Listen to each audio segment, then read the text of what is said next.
უკვე ოფიციალურ მონაცემებს NDI-ის კვლევის შედეგების მიხედვით. პირველი შეკითხვა ასეთია, რომელი პარტია დგას თქვენ შეხედულებებთან ყველაზე ახლოს.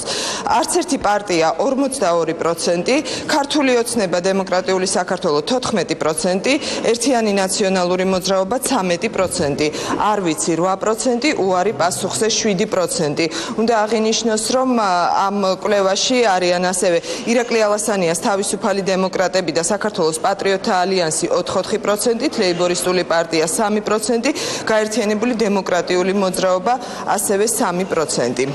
შემდეგი შეკითხვა, ხვალ რომ საპარლამენტო არჩევნები ტარდებოდეს, გადაწყვეტილი გაქვთ თუ არა, ვის მისცემთ ხმას?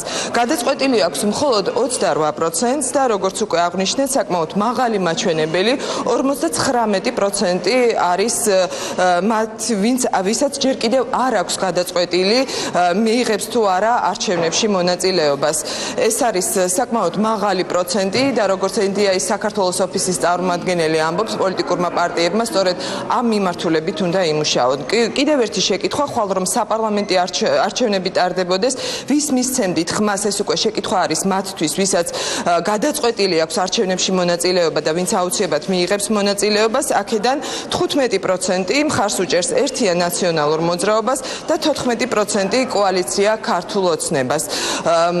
უნდა აღინიშნოს, რომ ეს მაჩვენებლები ბოლო წლების განმავლობაში არის საკმაოდ დაბალი მაჩვენებელი ხელისუფლებისთვის და როგორც NDI-ის საქართველოს ოფისის წარმომადგენელი ამბობს, აუცილებლად ამ ერთი წლის განმავლობაში, საარჩევნო წლის განმავლობაში პოლიტიკურმა პარტიებმა უნდა გამოიყენონ ეს პერიოდი იმისთვის, რომ გადაუწყვეტელ ამორჩევოს, რომელზეც საკმაოდ დიდი წილი მოდის, გააკეთონ კარგად ახსნა განმარტებები და მოიპოვონ მათი მხარდაჭერა.